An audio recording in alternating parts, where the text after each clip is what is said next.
Singularity. My name is Nicola, and you're watching Singularity FM, the place where we interview the future. If you enjoyed this podcast, you can show your support by either writing a brief review on iTunes or by simply becoming a patron via interviewthefuture.com. Today, my guest on the show is Roshi Jundo Cohen. Roshi Jundo is a former New Yorker, a lawyer, a husband and a father of two, a cancer survivor, and a Japanese Soto Zen Master. He is the founder of the Tree Leaf Sanga and co-host of the Zen of Everything Podcast. Roshi Jundo is also the author of the Zen Master's Dance, a guide to understanding Dogen and who you are in the universe, as well as an upcoming book provisionally titled Building the Future Buddha, the Kōan of Robots, Genes, Saving the World, and Traveling to the Stars. Don't forget saving the world. Yes. Roshi Jundo, thank you so much for being with us today. Thank you. And I want to say to everyone, this is what happens when you write Socrates a fan letter and say that you've listened to almost every episode and how important it has been to you. And the next thing you know, he puts you on the show. So everybody, just remember that. Just all you got to do is write him a fan letter. And the next day, here you are. In all seriousness, I have listened to you for hundreds of hours. The book I wrote about Buddhism of the future and saving the world, your podcast, guests from your podcast are on almost every page. It's been so important to me. It's such a unique source of information. Plus, as I told you, I usually listen while I'm exercising. So you're also responsible for me keeping off at least 50 pounds. So I got to thank you in all ways, Nicola. Oh my goodness, that's so fantastic. You have no idea how happy that makes me. And I've been always wanting to get a Zen master on my podcast because, as I've admitted multiple times previously on my podcast, I have at the very least a great sympathy, if not outright passion for Zen. So this will be just such a blast. And you already got me in trouble with your suggestion that everyone write to Socrates because he can get you on the show. But that's what Zen masters do. They get us all in trouble, don't they? Yeah, well, first, everybody write to Socrates with a fan letter and be sure to make a donation to keep this good podcast going. That's the most important thing. And also, if you get a chance on iTunes, put a good review. Wow. You're truly, I don't know if that was a classic Zen monk move about the donations part and the support, or is that a modern move? What do we say? I've listened to every episode. I know about all this. Okay, so should I call you Roshi or should I call you Jundo? I'm from my father from Bronx would say, "Don't call me late for dinner." So just please call me Jundo, which is actually what we call a Dharma name. We give these names kind of tongue in cheek. So it means pure way, which my teacher gave me because I'm not so pure. My Buddhist name is Jundo, so Jundo's fine. And Jundo stands for pure way? Yeah, in Japanese, right. Wow, right. that's so interesting. If you don't mind me asking, Jundo, what is your birth name then from the Bronx? What is your birth name? My birth name? James Cohen. James Cohen. Well, yes. James Cohen, Jundo, Roshi Jundo. Let's start our conversation today with the first question that you're not going to be surprised by. Who is James Cohen, formerly now Roshi Jundo? Okay. Well, you would expect a Zen guy to answer you with something along the lines of the tree in the garden or the sound of one hand clapping, right? Which actually is a really good answer, which I hope to get to a little later to explain why that actually means something. Yeah, I'm going to ask you about that for sure later on. Yes, please do.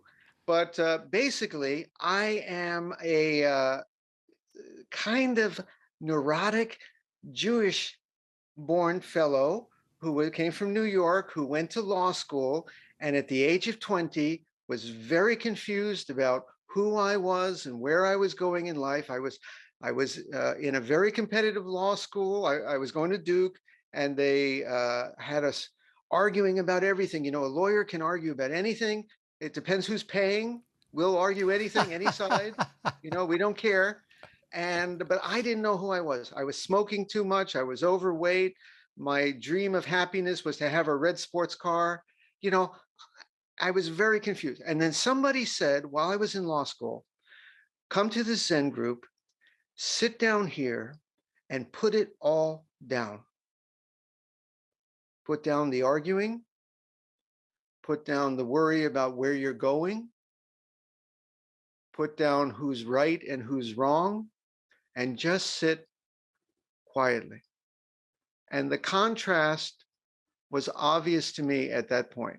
There are just some things that you can know, some things that you can understand and feel. When we stop arguing and we stop trying to achieve, and worry about who we are and what is our value, we just sit. They said, sit, and the point of sitting is just to sit. I said, well, what do I do? No, just sit. Sitting is complete. It was unique. So I've been doing that. That was, I guess, coming up to 40 years ago. And here I am. I've been in Japan about the last 30 years. And as I said, I'm still something of a lawyer. I do translations, Japanese. I support my family. Japanese Buddhist priests, unlike a lot of Buddhist priests in China and places like that, Japanese Buddhist priests get married, which is why I have a wife and 2 kids, and basically live here. And I'm in Science City, Tsukuba, Japan. Have you ever heard of Tsukuba? It is the Yes, Silicon Valley of of Japan. Japan. Yes, Right. yes. We have Lots of robotics, I think. lots of robots. We've got a particle collider. We have several supercomputers, and they just announced today that Japan's new quantum computing program is going to be right here in Tsukuba. And then there's me, who is this fellow leading a Zen group that a lot of the scientists and researchers come to because, you know, they're very analytical people too. So I tell them, you know, okay, put down your theories and put down, you know, all the research grants you're worried about and all the other things that these fellows and whether you're publishing or perishing, put it all down and just sit. And they come, and I've had at least one discovery in our Zen group because the fellow said when he was sitting, a great idea came to him. I'm not sure what the idea was, but it's good for creative people just to sit Wow. quietly. Absolutely. And Jundo, it is my dream, the next step. So the first part of my dream is already realizing itself, and that is to have a Zen master on my podcast. So thank you for that again. The second part of my dream is for me to come and visit you over there and to spend some time with you. That would be like absolutely Oh, amazing. please do, please do. But can I say something about the term Zen master? Absolutely, please. You know, that kind of thing can get a little overblown, and there are some people in the religion world, you know, who will play up their guru-ness. Right. And the image of Zen must be some kind of enlightened, perfect being. And my 11-year-old will tell you that her daddy is no enlightened, perfect being. Mastery to me is something like musical mastery, or being a master carpenter, or being a very good doctor. You're skilled, you've learned something, you practice it, but it doesn't mean, you know, that you're perfect. You make mistakes. So when you use master, use it in the Italian maestro. It just means teacher, you know, something like that. It's not so That amazing. Nothing amazing. doesn't Roshi mean something to that effect too, like an old man or an old teacher or a wise old guy, something to that Yeah, effect? it means old guy. Old Old guy. guy. It means old teacher. Right. But Yeah. the joke in the Zen world here is that Roshi is someone who can get his students to call him Roshi. Then you're a Roshi. So, That's brilliant. Okay, so Jundo, uh, you didn't answer my question though. And which my is, question was, who is Jundo Cohen? So you told me about sitting, which is Zazen, which we're going to get back to, but you didn't answer my question. You didn't tell me who is Jundo. well, Jundo is, should I go back to the tree in the garden You and said the someone who sound of is one? sitting. Is that an answer? Jundo is a fellow who would be in, let's see, much more prone to the bad sides of who I was, as far as my neuroses, my worry, my type A personality, if I hadn't sat. And then I've been sitting all these years, and it, what can I say? It's a way to be home where we are, uh, with what is. And that's what our practice is. I listen to your podcast all the time, and what I hear is people talking about the future and achieving and improving. And that's why I listen to it, because I believe we have a lot of problems in this world we need to fix. We need to make something better in the future. But your guests very rarely say that things the way they are right now can also be recognized and accepted as just what they are. That's what I'm here to tell you about. Wow. And we're going to talk about that for sure. So I want to divide our conversation today in three parts, perhaps. The first, and very briefly, I just want to touch on the Jundo Cohen, the James Cohen story about the Jewish kid from the Bronx who gets Mm-hmm. a law degree at Duke's, who goes to be a student in China and ends up as a Zen master in Japan. So I just want to touch a bit briefly on that story so that we know you as a person. Then I want you to lay out the foundation for us of Buddhism in general, and then Zen Buddhism in particular, and how perhaps Zen Buddhism is a little bit different than traditional Buddhism. And then perhaps the second, so that will be hopefully the first half of our conversation. And then hopefully the second half, we are going to talk about what, if anything, can Jundo Cohen tell us about the future, things like artificial intelligence, genetic manipulation, robotics, and all kinds of other funky technologies, and perhaps Zen Buddhism in general. What can that kind of attitude or teaching or stance in life, perhaps if I should call it that way, Mm-hmm. Mm-hmm. can help us with in the present for the future. And of course, I'm going to challenge you on a couple of paradoxes. As on the one hand, you said that home is here in the now, and I even forget how you said it, but it was beautifully said. Home is here in the now, in the presence. And I love that. But on the other hand, which is very Buddhist, of course, but on the other hand, we're going to be talking about the future. So I find that to be paradoxical coming from a Zen master. So Zen folks are very paradoxical. That's what we do, you know. But okay, yeah. what I wanted to say is, Buddhism has a few unique insights that I think could actually contribute to some of your guests. The advantage I have is that I'm not a scientist. I'm one of the few guests you've had here who's not a scientist. I have a liberal arts education, went to law school, and now I'm a Zen fellow, which means I can, kind of shoot out a few crazy ideas here and then say, I take no responsibility. Let someone else prove it. But I'm going to try as best I can today to keep things down to earth, because I do not believe in a religion that's just out there. It has to make a kind of sense. So we're going to get to this later, but I hope I can even get past the Socrates test, because you are very skeptical of any idea that doesn't hold water. So I'm going to try to shoot out a couple of wild things to you, but hopefully they're plausible. Okay. Sure. Okay. And But of course, first we wanted to.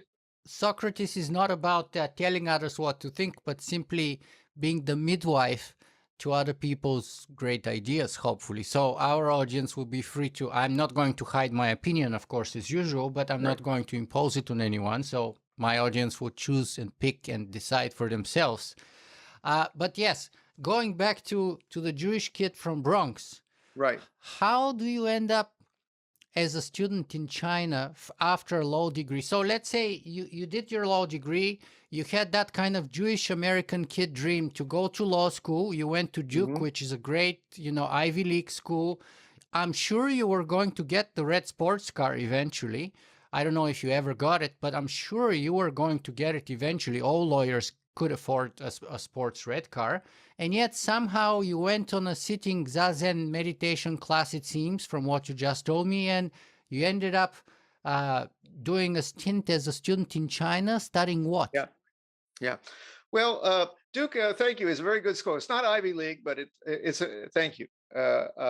But I grew up in a family where my father, during the Depression, didn't get to graduate from high school, and they were working people. And for that, there was a lot of pressure when you got to school. This was the big family's chance. And I really felt guilty about that because everybody in my class wanted to get right onto Wall Street. And I had the chance to go to China, but because by chance I had a couple of friends who were some of the first Chinese students to come over. So I got to go to China, which somehow my family agreed to. It made no sense because they Wow. were really struggling, you know. But they Wow. said, "Oh, my father said, I never got to travel. I never got to go anywhere. You go," and it changed everything for me. I met my wife there. She's Japanese. I met her there. But it's very good this happened because I would have been a terrible lawyer. In fact, I am a terrible lawyer. And one of the reasons is, my clients would come in and you're a lawyer and they want to fight about money. And you're told, that everything's about the more your clients fight, the more the lawyer gets paid. You know, it's a scam. It's a scam. So my boss would say, keep them arguing, tell them, we got to keep the lawsuit going. And I would say to my clients, really, money is not so important. Come on, guys, find some peace inside. Don't litigate, meditate, And my boss would say, no, no, no, no, no. So it's a good thing I left that world. And when I got a chance to come to Japan, now it's about 30 years ago, it just was much better. I worked here as gradually I was illiterate, as most people are. When you come to a new country, you have to start from the bottom. It takes about 5 years to even learn to read Japanese, and it took some time. But with time, I got settled here. And then there were the Zen temples here. And I was very lucky that I got to practice with some of very good Zen teachers here. And I just kept going. And here I am now. That's M- pretty much it. My goodness. And so you met your Japanese wife in China? Yes. How is that Yes. even possible? And was that the 80s? It was about 1985, and we were students at the Renmin Dashui, the People's University. And this was before I went back to China recently. I didn't recognize it. This was back in the days people were still wearing the Mao suits and riding Right, bicycles. right, And it was just coming out of the Cultural Revolution just a few years before, very different from the China now.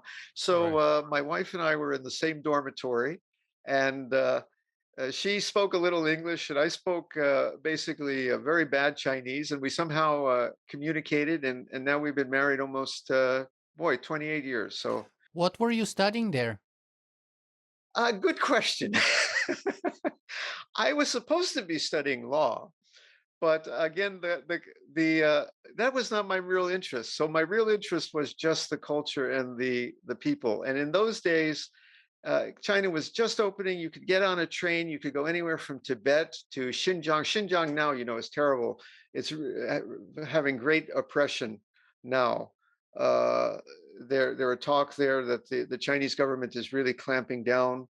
But in those days, it was wide open. You could go as far as the Pakistani border without any fear. It was beautiful up to Mongolia.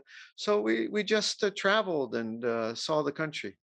So in some ways, actually, unfortunately, 80s post Mao, pre Tiananmen Square China was kind of more free, it seems, than it is now. Is that about right? The vibe that I'm getting? Because Well, it was right now, filled. it's especially now during the Olympics, there's all these kinds of restrictions and insane surveillance of everyone, but especially foreigners and so on. Well, no, it was pretty much controlled there. Our room was bugged, and we had a Oh, KGB agent in the on the same floor as the school, whose job wow, was to keep watch on us. And you wow, couldn't go anywhere. And I got stopped one time for accidentally going too close to a military base, purely by accident. So it wow, was not totally free. wow, But in those days, the stores were empty. You'd go into a store and you have a choice of maybe one shirt or one pair of shoes. There was very little, and now it has become a not only the source of all the material goods that we're buying in excess, but the source of manufacture, as you know, in just excess. It's just uh, unbelievable. The air when I was there was the air pollution problem is very serious. I don't mean to put down China. If we have any listeners listening from China, it's a wonderful, wonderful country, but it is also the source of many of the problems we're facing about materialism, for example, right now. right. I think right now, well, we'll talk about that a little bit later, perhaps. Mm. Uh, yeah, I actually had a friend who came from China and spent 2 years there, and he told me that old classical China, because I told him I love Eastern Chinese philosophy, like Taoism, for example. The Tao Te Ching is like a classic, and he said that China that you're talking about is dead in China. Uh, Chinese now are, especially the younger generation, are more westernized. So if you're kind of uh, a Chinese fan of traditional Chinese ethics and virtues and classics, they're fans of traditional Western capitalist measures of success, the bling, the money, the financial growth, the economic growth, the business success, the acquisition of big houses and properties and cars and mistresses, and it's a whole different kind of a culture, supposedly. Well, I'll also say from living in Japan for so many years that if you look, the traditions are alive here too. And in some ways, they're more alive than ever because in the old days, only the elite had access to many of these things. And today it is much easier actually to find many traditional arts, including poetry and painting, if you look for it. So it depends, the glass is half full, the glass is half empty. Right, right. Um, it's there if you look. It's there if you look. I like that. Okay, well said. If it's there, if you look.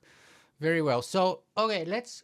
That's a fascinating story, but I think it gives us a little glimpse of who Jundo Cohen is. That's why I like those kinds of stories. Plus, I mean, how many people can say they've spent time in China in the mid 1980s and they had like a secret agent, or apparently not so secret, like let's say state security agent on the same floor in their dorm and watching their activities, which I totally believe because, as you know, I grew up in communist Bulgaria. So I know how our state security would kind of attach themselves to foreign visitors and monitor to make sure that everything is okay, because it was exceedingly rare for us to allow even foreigners to get through the Iron Curtain and sort of stay, visit even for a little bit, but let alone study and stay for a longer period in communist Bulgaria pre-collapse of the the Warsaw Pact. But let's talk about Buddhism. Hmm. So what I like to lay out the foundations first, if we can, and then build our conversation from there. So what is Buddhism in general and Zen Buddhism in particular?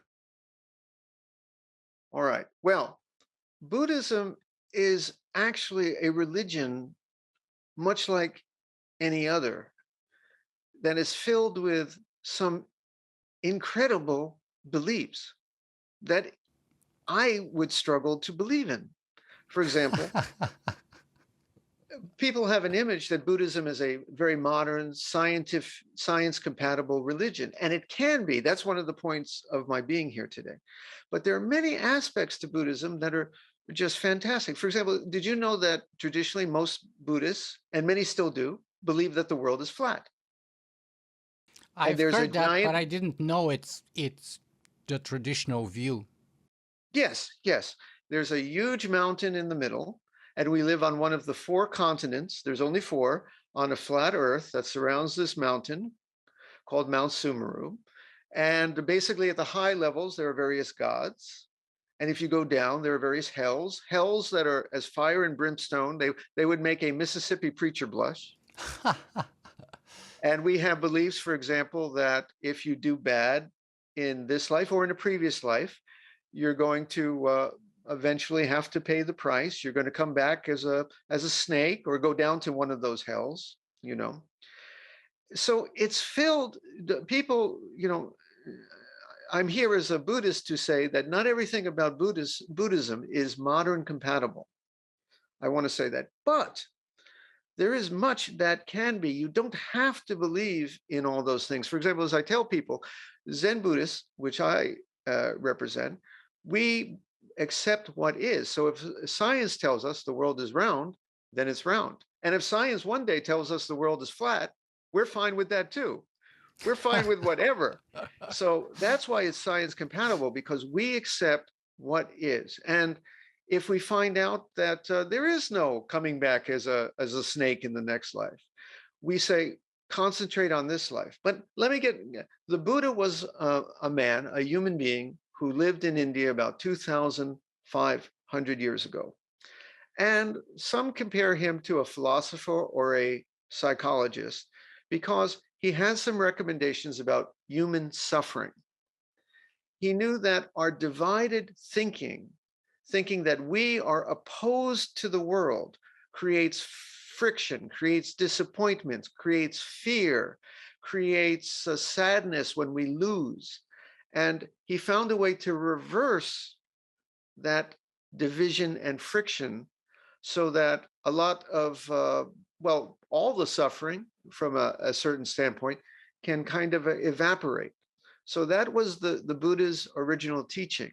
And he also had a vision of a wholeness to reality, where we are not just someone existing in the world, we are the whole embodied in us, which I know, you know, sounds a little woo-woo to a lot of people, but my job today is to be able to explain this in a logical fashion that people might say, hey, you know, that actually might be, that actually kind of makes some sense. Because if you eliminate the division and the friction, you have peace. Well, and that's not necessarily so woo-woo, because I think some parts, at least, of quantum mechanics may be pushing us towards that kind of a conclusion, especially when it comes to entanglement and spooky action from a distance, as Albert Einstein would have called it in the past. But so you said that Buddhism was concerned with suffering, and the Buddha figured out a way to deal with suffering. What's that way? What's his remedy? Well, first off, there are different flavors of Buddhism too. Buddhism is as complicated as Christianity, as Judaism. There are, if you have 100 Buddhists, you have 200 flavors of Buddhism. It's like, so again, I'm speaking as a Soto Zen Buddhist, which is one particular flavor. You have early Buddhism that said this world is kind of hopeless, and the only peace will come when you are not reborn anymore. Because this life, there's something irredeemable about it. It cannot be fixed. That was a very common kind of skeptical about life vision of early India. Then you also have other flavors of Buddhism that are very similar to Christianity, where a Buddha, for example, a fellow named Amida Buddha, was very much like Jesus. If you have faith in him, on your deathbed, he will take you to a very good place, kind of heaven, called the Pure Land. That's another flavor of Buddhism. But the Zen Buddhists said that there is another way to find peace and identity in this life, and that is to realize the wholeness. And the first thing I wrote you, Socrates, was that your podcast is called the Singularity Podcast. About we're working towards the singularity, and I know you mean the technological singularity. But I said that, according to our beliefs, we are already the singularity because all things are a singularity. It's been a singularity since the Big Bang or whatever came before the Big Bang. All you have now is that singularity expanding. Unfolding, It's yeah. never left us. People think that the universe somehow broke into pieces and we're one piece and we bang and clash and fight with all the other pieces. But the job of a Zen Buddhist is for us to realize that we are still the singularity, that there is still a unity. And when that happens, all the friction disappears. That's Yeah, what and we do. that reminds me, by the way, too, because of course, the origins of Buddhism in general, and even Zen Buddhism in particular, which is a subset or a track of Buddhism, are sort of Indian. And of course, in India, we have my understanding is that the yoga tradition is a bit older than Buddhism. Right. And of course, the idea or the whole point of yoga and the meaning of yoga is, quote, to become one with the universe. It's Right. not But to do some kind of a weird twisting of the body. That's just a means, that's just the tool that would allow us to hopefully, eventually, ultimately become one with the universe. So, in that sense, you have that kind of ideological lineage from yoga through, Buddhism, and then eventually in Zen Buddhism for us to kind of become one with the universe, if you will. many Eastern beliefs, including Taoism, they all have this similar take. Now, we don't Exactly. actually have to become one with the universe. The idea is that we always have been. We have forgotten it. Right, to realize it or to wake up to the fact, to that reality. And there's a reason I can explain to your listeners right now why we've forgotten it. May I? Please. Our encounter with reality is a virtual model created between the ears. As you know, sense data enters the senses, is turned into electrochemical signals, and in the mind, some kind of, shall we say, simulation or model of an outside world is being created. But I think, your guests will realize that if they've seen their own loved one, they've never actually seen the loved one except as this recreation between the mind. If you go out and you see a lovely tree, the tree, I hope I'm not such an idealist that I think everything is in the mind. Something is out there, but largely we are creating a model that we live in that is a mental realm inside us. Now, part of that is a sense of division. We create an image that there's a me and there's everything else that's not me. And the me ends at the skin line. And the me goes to the top of my head and the bottom of my feet and began when I was born and ends when I die. Okay? It's true. I mean, it would be obvious. It would be ridiculous for me to argue otherwise. But the point of Zen Buddhism is that is not the only mental model you can create. There are perfectly valid alternative mental models in which the border softens or drops away. You do not have to end at your skin line. And you can redefine yourself. I'm just defining myself as this person, Jundo, inside, and there is Nicola, and there is my cat over there, and there is the tree outside.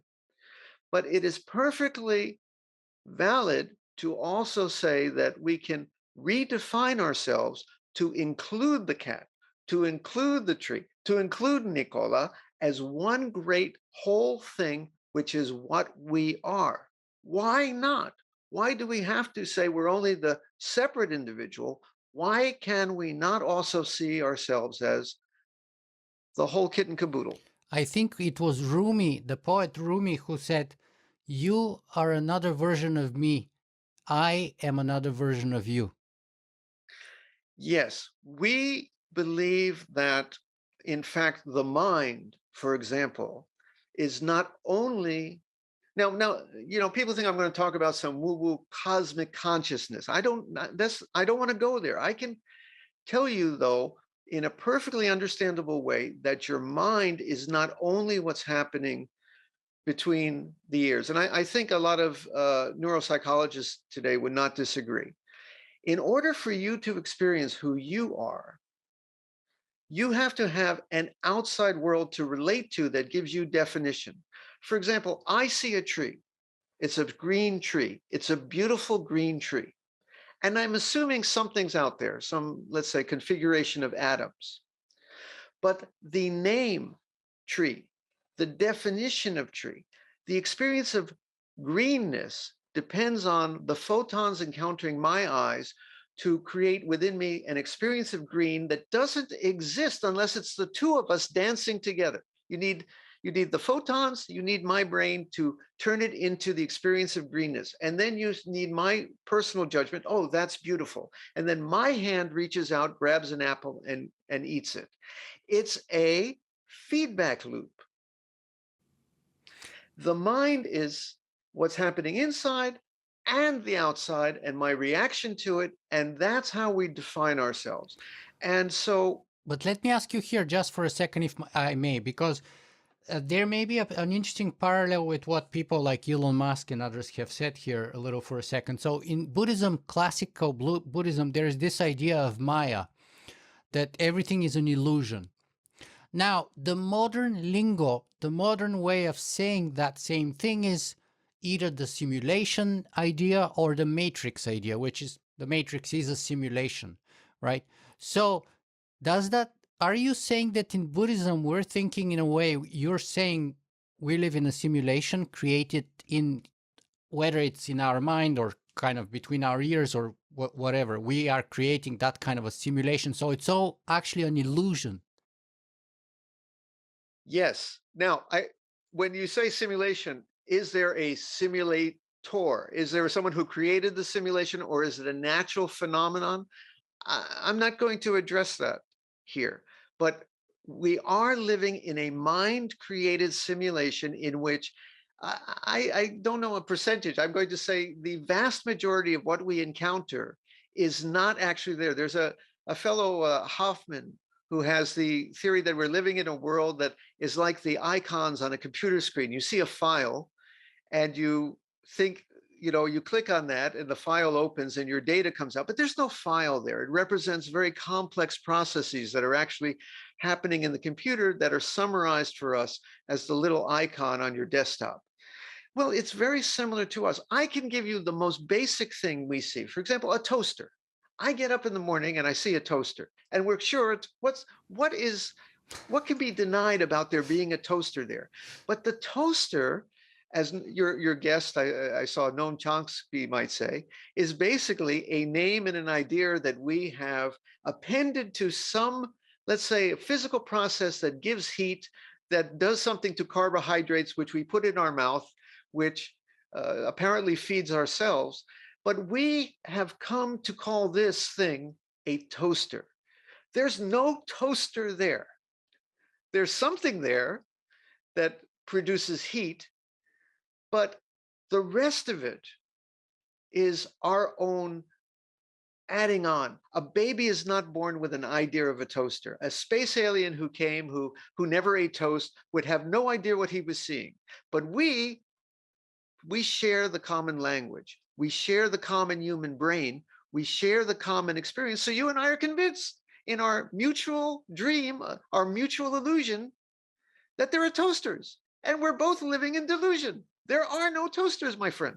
Yeah. In the Matrix, they say there is no spoon, but there is a neuroscientist, and there's a number of neuroscientists. One of them is Anil Seth, but another one that I've been watching recently is called Bo Lotto, I think, or Bio Lotto. maybe it's pronounced Bolot or Biolotto. Anyway, fantastic guy, has a number of TED Talks, and he talks about the fact that information is meaningless.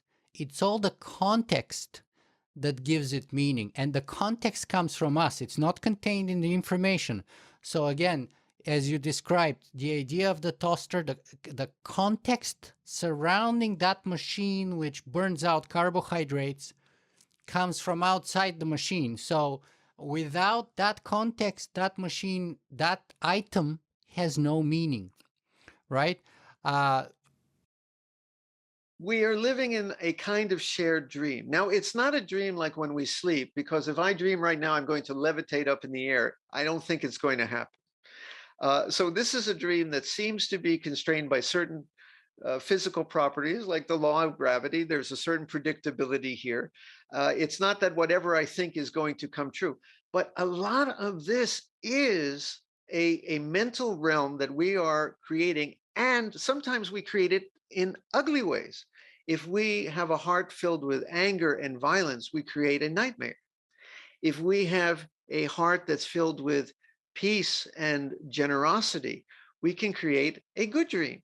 This is also another level of Buddhism, because we are living in this kind of world that is created by our hearts and our actions. We can make this dream what we want. I think that's what your podcast is really about, isn't it, Nicola? You want to create a good dream for the future. Exactly. And to me, from a sort of an ethical point of view, it is pointless whether to ask whether we live in a simulation or not. The point is whether we live well within that simulation, whether we're living the right way, whether we're taking the right actions, whether we're making the right choices, ethically speaking. And it doesn't matter if you're making those choices in a simulated reality or in a real reality. The point is to make the right choices, because we cannot control the simulation. We cannot control whether it's a real reality or a simulated reality, but we can ideally, hopefully, control our choices, our decisions. And that's where my own personal ethics stems from. So, Yes. but let me ask you though here, because this is probably a good segue towards a little bit of a Buddhist ethics, because you touched a little about the metaphysics, and you're kind of let's say a skeptical Buddhist with respect to the Buddhist metaphysics. And I respect that, and I love it. And by the way, that's amazing that you can be a Buddhist and yet kind of be skeptical about the whole Buddhist metaphysics. Yeah. Well, if I may say, when people come to me and they ask, do you believe in those future lives? Do you believe that we're reborn? I said, I'm going to tell you, I'm a Zen teacher, but I'm not a dead Zen teacher. So I really don't know. And I have a hunch that when you read those old Zen books of people saying about these future lives and future worlds, that was the religious imagination. That's what I think. But I said, it doesn't matter, because if there are future lives or heavens and hells, live gently in this life. And if there are no future heavens and hells, live gently in still this life. live gently in this life. That's the most important thing. Exactly right. Yes, I love it. I love it. Okay, so then we come to the question, how do we live gently in this life? In other words, what does Zen in general, and especially your flavor, which is, Soto Zen is a little bit different than, let's say, Rinzai Zen. So what is the recipe that Soto Zen can teach us so that we can cook our life in the most delicious and nutritious and healthiest way possible? Well, this is something that's important, not just for the individual, but if we're going to save this planet, which is what my other book about building the future Buddha is about, it's something that we're going to have to get in all our bones. And it's the following. Number one, moderation. We have a tendency as human beings to go to excess in many ways. We need to have desires. Some people think that Buddhism is to be free of all desire, which is impossible. You need desire just to get out of bed in the morning.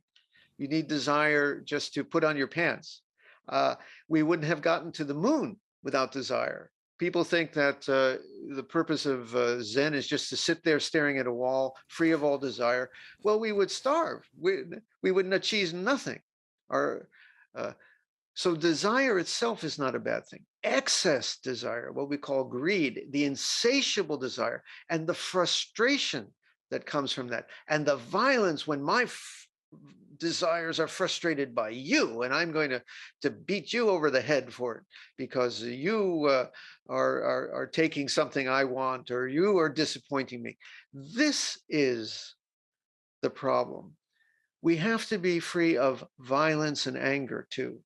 Now, again, people say, does that mean that we have to be perfectly peaceful about everything? And I'm going to say, as the father of a teenager, I don't think that's possible.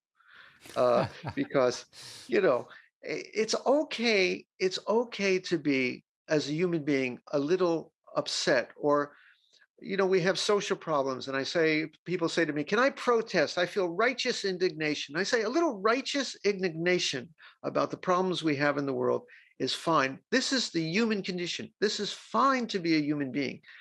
But when it goes to excess, and I will not only feel a little upset, but I am willing to take action against you and hurt you, that's the trouble.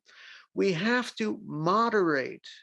We have to be free of violence and anger, tone it down. And you want to know, the whole thing of my book is we don't have to make a perfect world. I think a lot of your podcast, when it talks about the technological singularity, after that, perhaps everything will be perfect. And I'm going to tell you, a Buddhist would say it's never perfect. It's never going to be, or it's ever. already perfect as it is. Well, that's the one thing. You know, it's two ways to look at it. It's perfect as it is if you accept things just as they are with equanimity. But it's also true that it's never going to be in a way that completely satisfies what you personally want. This world's always going to have problems. Something is always going to be something we have to fix. We have to accept that. But we can do that at the same time that we learn that it's okay. It's all right the way it is. Who was it that said, if you see the Buddha, kill the Buddha? That means it's not about real violence. It's a fellow named Hakuin said that, and it's actually not about that kind of violence. Buddhists would not actually kill someone if they can. No, it's not. The way I understand it, it's not about violence. It's about the idea that perfection never arrives. That the Buddha, it's like the ideal Platonic form doesn't really exist. The ideal Buddha form doesn't really exist. So if you see someone posing as that, it is not it. It may be close to it, but it's not it. It's a mere reflection in the end, just like Plato would say, a shadow on the wall. That's a very good way to look at it. Some people think that a Buddha is a perfect being who never makes a mistake, never has a bad day. He had no hair, they would say, so he never has a bad hair day. He never gets up on the wrong side of the bed. I don't believe that. I think that if you actually met these holy people from the past, you would find that some excellent people, maybe some truly saintly people, excellent, wonderful people, but never a perfect person. And you're never going to have an absolutely perfect world. And that saying about killing Buddha means don't just, you have to make it your own teaching. Don't listen to what someone else is saying. So, you know, you're listening to what I'm saying here, but you have to go practice and experience this for yourself. These are just words until you actually experience it. But one of the things we can experience in Zen is seemingly opposite, incongruous, conflicting beliefs can be simultaneously held as true. We already touched on one in which we see ourselves as the wholeness, but we also are the individual, right? Another one, as we mentioned, is you can sit in perfect equanimity. This is what we do when we meditate in Zazen. We sit and just accept and flow and be all things as they are. not wanting to change one thing, feeling that the world is just what it is, nothing to add or take away. Okay? And we sit there and it's very whole and peaceful. Then we get up when it's done, get back to work.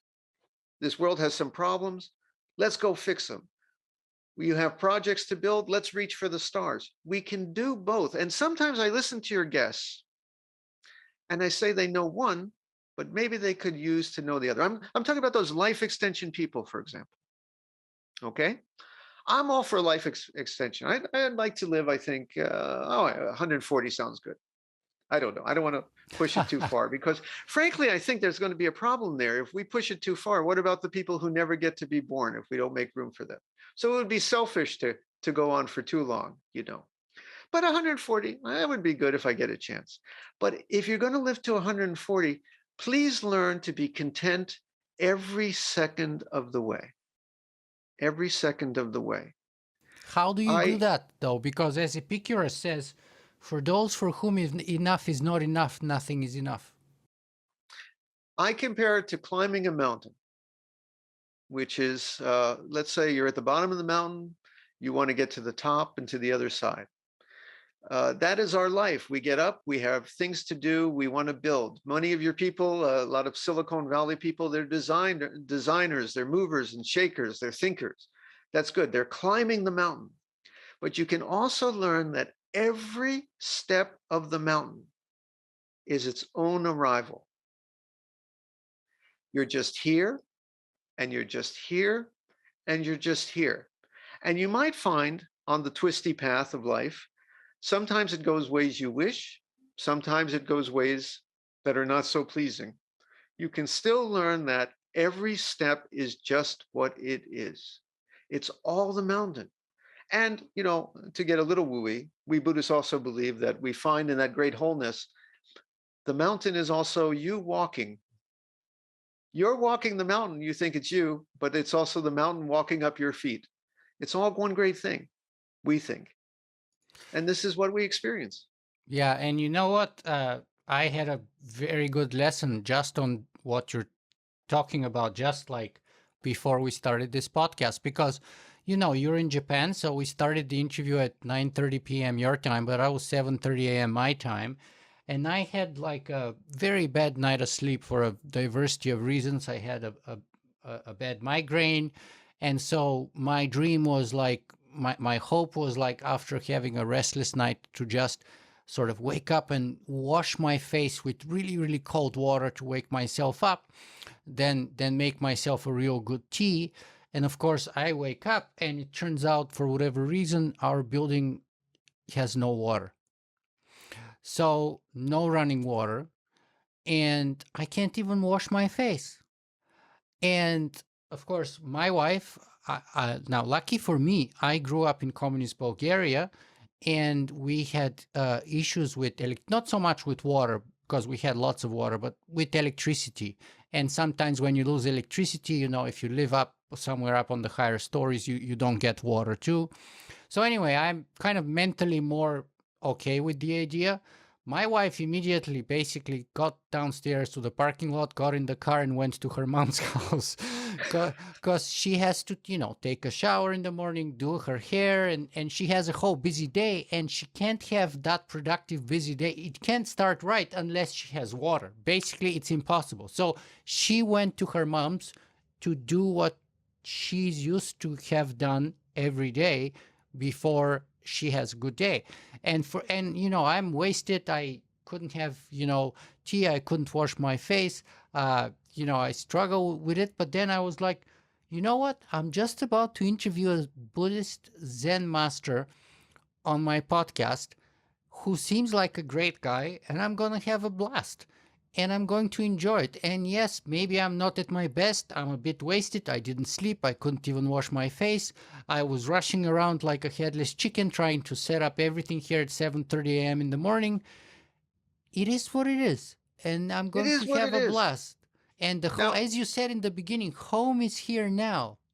So I might as well get comfortable and accept what it is. It is the home that I have without water. It is what it is. And there's a lot worse things in life. Now, it's funny you mentioned migraines because I do have a lot of people in our Buddhist group who have problems like that. And someone will come to me, will the Zen help take away my migraines? And I will tell them honestly, people make all kinds of claims for meditation. Will it help cure something? And I say, really? I don't think it will. I don't think it may relax you. I don't know. Maybe indirectly it will have some effect in reducing migraines. I don't think it does anything for migraines. You have to see a doctor about your migraines. And I'm really sorry for your migraines. But what it will do is on some level, as you're sitting there moaning and groaning, and this was when I had my cancer, I experienced this. Man, after I had my surgery, I felt like a donkey had kicked me in the chest. It was terrible for weeks. Wow. I'm so sorry. What kind of cancer? Sorry to ask, but I had esophageal cancer, but it's okay. I'm still here, still here. the esophagus? Yes, yes, yes. Hmm. But you see a doctor for a medical problem. If you have no water in the apartment, you call a plumber. Zen guy's not going to get you water in the apartment. You got to talk to the super and the plumber. Well, what it can do is, in the middle of the pain and discomfort, deep down, let you accept even that. When I was in the hospital bed, I tell this story. I found kind of a switch inside. And one moment I was absolutely in pain and miserable and lonely. And I missed being home with my family. I missed my wife. I missed the kids. I missed the cat. Then I found a switch inside from my Zen experience. I've been sitting, this was only a few years ago. So I knew what I was doing. And I hit the switch and suddenly I'm content. There was no other place I'd rather be than that hospital bed. Somehow it's just what life is. This is the whole universe pouring into this moment. That Okay, moment so is the your pain's home. still there, huh? That moment is your home at that moment. It was. The pain was still there. Don't get me wrong. I'm not Yeah. telling you it was a bowl of roses. It wasn't. But there was a peace, an abiding peace, because the resistance dropped. I let it be. And then a couple of minutes later, I went back to being miserable and I hit the switch again and I could go back and forth. You can learn this. This is what we practice in our meditation practice. I know I have a friend right now in Ukraine and they may be in the war zone. And I said, my friend, I wish I could bring world peace. I wish I could take that away. And he's an old Zen guy. And he said, whatever happens, we're going to just keep working here for peace and we're going to accept what is. Because acceptance does not mean giving up. I went every day to my physical therapy to get better. But at the same time, every moment can be accepted. You see, that's what we have to learn in this world. We may want to get to the future where everything's perfect. More important is let's get to the present and realize it is what it is. As we keep trying to fix those problems, that's good too. But accept the moment too. Do both. Yeah, that's incredible. And by the way, that's a very stoic philosophy, kind of an attitude, because the Stoics had that idea of accepting, of acceptance, and people often confuse that with passivity or with surrender, and it's neither. It's It is actually not. it's actually an empowering position where you lose and by the way, they talk a lot about attachment, just like the Buddhists. So you ideally surrender the attachment to the outcome. You surrender the attachment to the kind of predicament you're facing. Face the fact that you have no control over either, and from that position onwards, do the best that you can, what you think is right. And so it's in a way a very empowering position about focusing not on what you cannot control, which is the outcome and which is the predicament you're facing, right? You cannot control the fact that you're having cancer, and you cannot control whether you would make it or not. I actually had a friend who was in his early 40s, like 41 years old, who died from esophageal cancer. It was terrible. They had several operations. Every time they had to remove a bigger piece. At the end, he was unable to speak because there was so much removed here that the vocal cords, everything was damaged. And yet, unfortunately, even that didn't help. So it was kind of, and he deteriorated, by the way, very quickly from in about maybe 18 months to 2 years, from I like 39, 40 to 42, and he was dead.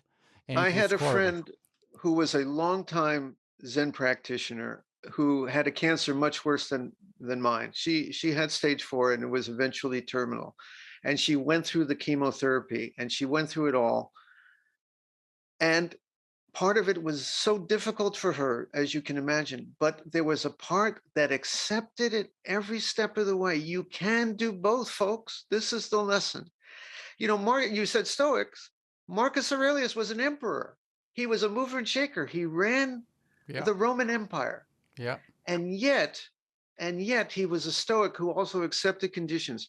The thing is, you can have dreams, but don't strangle yourself in your dreams.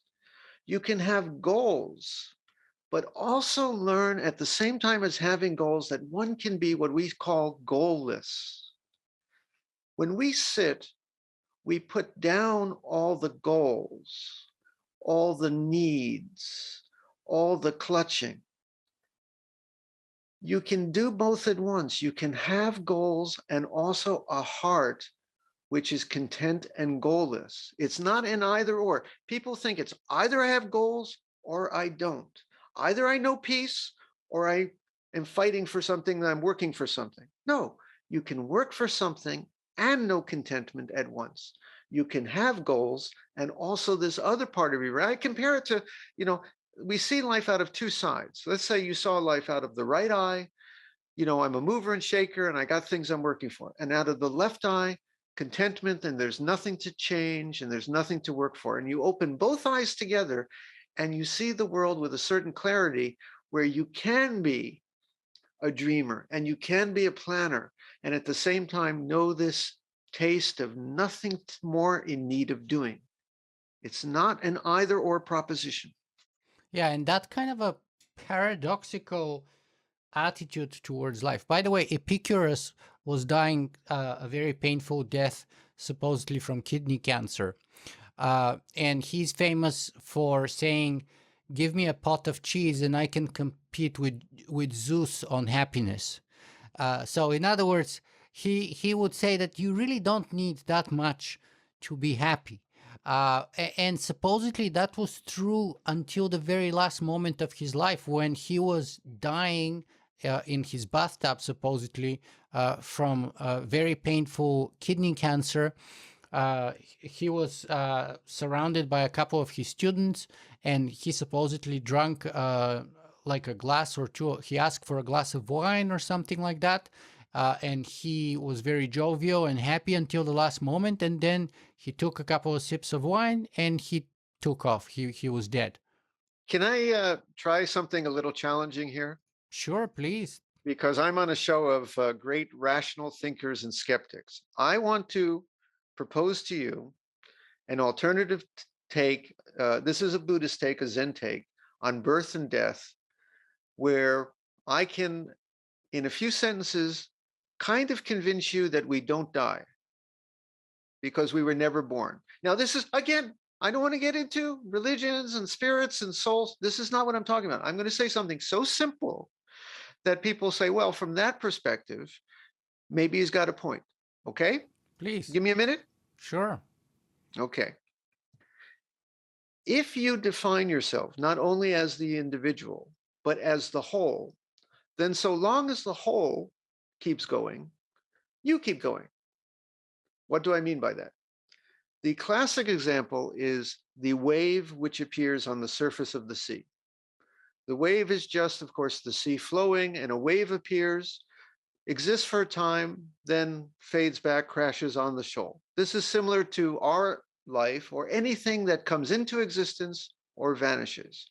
If the wave were to become self-conscious like we do, it might think that I'm an independent being, right? It doesn't realize that it's also the sea. But to the extent that the wave can redefine its self-identity as always having been the sea, it was always the water of the sea, It's after it disappears, there's still the water of the sea. To the extent that we or the wave can define itself as being the greater whole, so long as the whole continues, we continue. Now, of course, that's not going to do Socrates and Jundo much good, because we're someday going to be kaput. I'm not trying to say that we go on. I'm saying that this facet of who we are always as the greater whole continues, because that's all we've ever been. And so long as it is, we are. From that sense, we can realize our life is not just this coming and going. You Does that know, make a little sense? makes a lot of sense. The wave is a manifestation of the sea. And actually, I had a conversation with one of the best futurists I know, of John Smart, just yesterday. We are setting up, he's got a new book, Introduction to Foresight, fantastic book. And we were just having a preliminary conversation about an interview I'll do with him in March. And one of the things, and he's a very rational, reasonable guy, very methodical and systemic in his approach to everything. And he was telling me that the net from Evo, he has this model called Evo Devo, or Evo Devo, kind of a evolutionary model. And he was telling me that it's all about these kind of networks of life, evolutionary networks, and the networks are immortal. The individuals come and go, but the networks of life continue spreading. And there may be different manifestations in terms of different species in different times of evolutionary development and all that stuff. So the dinosaurs come and the dinosaurs go, and there's extinctions and all those things. But the network continues one way or another.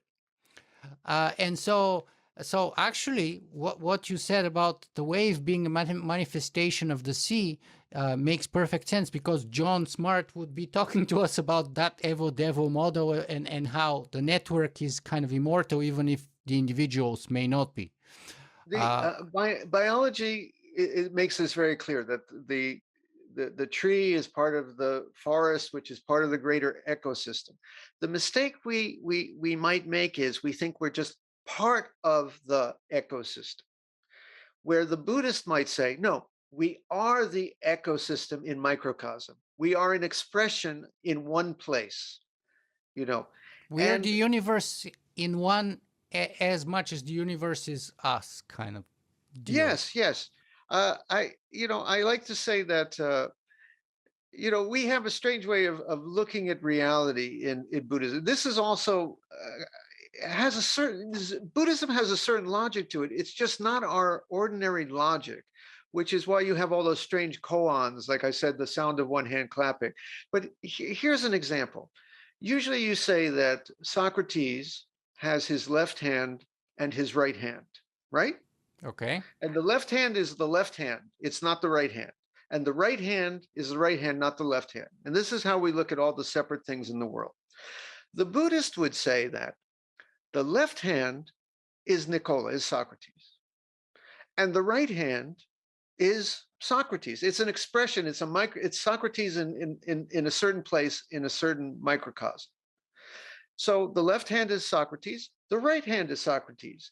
Socrates is Socrates. Therefore, the left hand is the right hand on the left, and the right hand is the left hand on the right.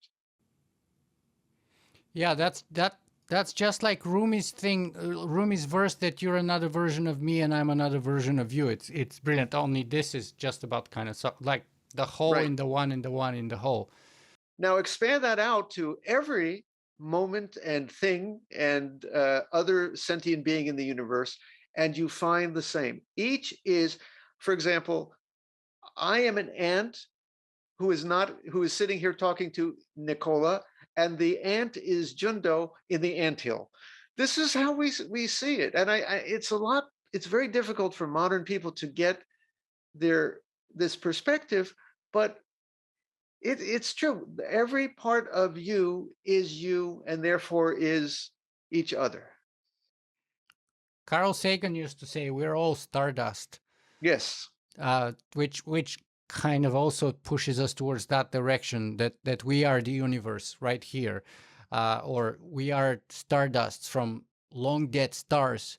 So The stars, the suns had to die to create the material, the atoms that are the building blocks that create us, that we are a the manifestation of ants, the of. ants and Socrates and the imaginary toasters and Jundo, yes, it's all stardust. It is true. Yeah, yeah. And So we Jundo, yeah. I want to move on to talking a little bit about technology and the future, but just last thing to close the loop on the one hand, the sound of one hand clapping. I've always wanted to ask a Zen master, what's the sound of one hand clapping, Jundo? Well, again, these sayings are not for me to explain. This has to be something tasted. If I say to you, Nicola, your left hand is your right hand on the left, that's kind of, maybe I can get my head around that. But when we sit and we experience these things, you must actually have insight, and the borders of separation do drop away. So a lot of this is not something I can explain, but these sayings like that, you would think that it takes two hands to clap, because we live in a divided world of two hands. I just was speaking of the left hand and right hand. But when you realize that it's all this one thing, there is only one hand, and that's the sound. Wow, I like that. There is only one hand, and that's the sound. Wow. But So don't listen to me. I'm Zen guys. We lose our license as Zen guys if we explain too much. You're supposed to sit and express and taste this for yourself. right, experience That's it. what it means. Kill the Buddha. Don't listen to someone tell you what it is. You got to find it for yourself. Yeah, brilliant, brilliant. Okay, so let's talk about something else here, which is kind of our future-oriented part of the conversation here. Uh, now, so on the one hand, you say don't listen to myself. On the other hand, you wrote a whole book I had a little glimpse of about, you know, building the future Buddha. So you're saying listen to my book or read my book at least, right? So that's another kind of a Buddhist paradox right there.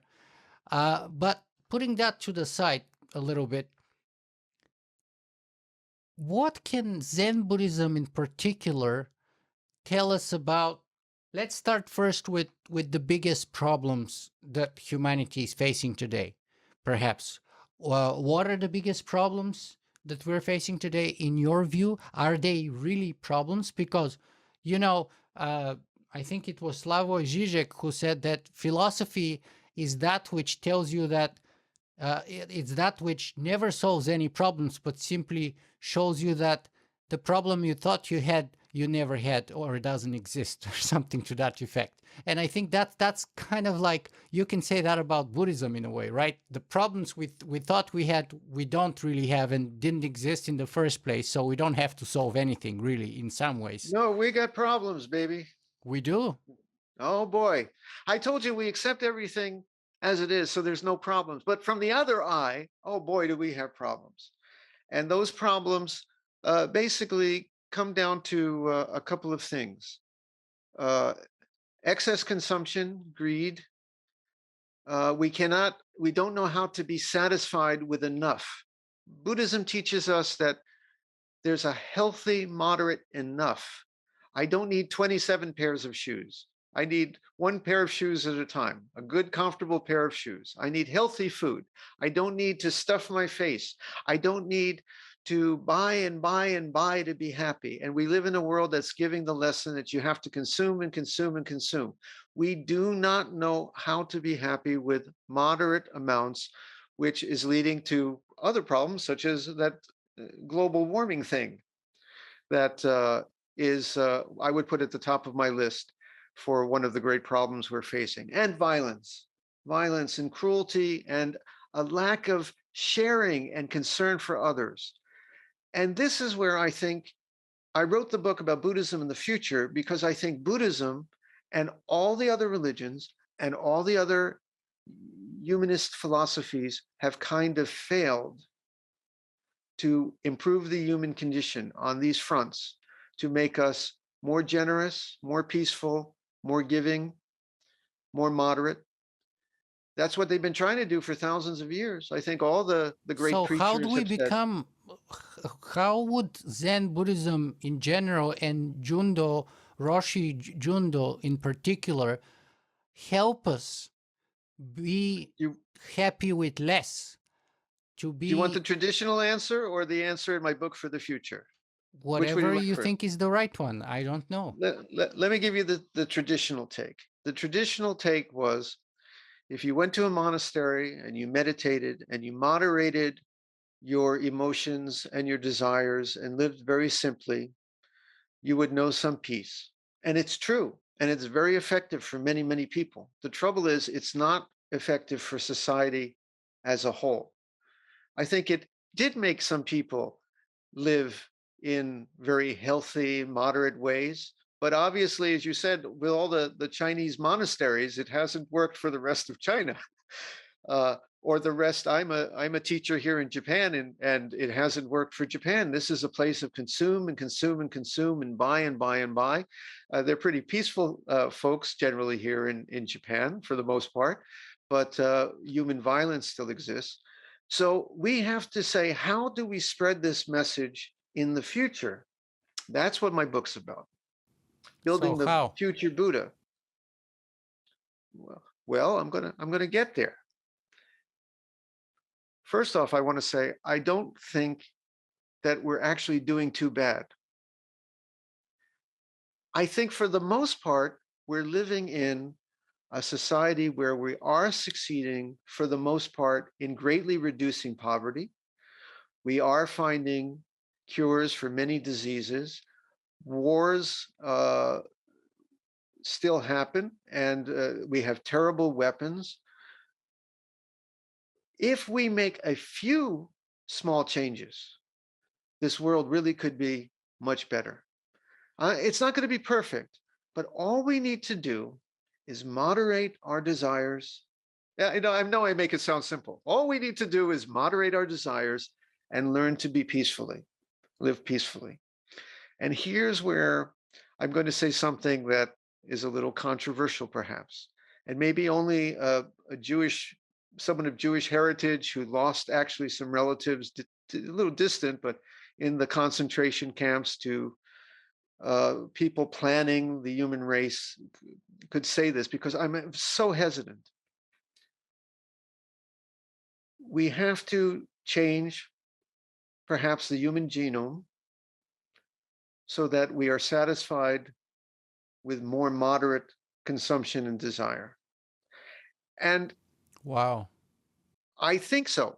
Now, again, what's the reason I caution? I get people, I don't hear this on your show a lot because it smacks of eugenics. Oh, you're talking about building the mastery. Absolutely not. I'm saying we have to do some things if we're going to survive as a human race to make us more generous, more tolerant and peaceful, less prone to less prone to violence, and more moderate in our consumption. And if we did that, if we could create within ourselves that, this world would be pretty good.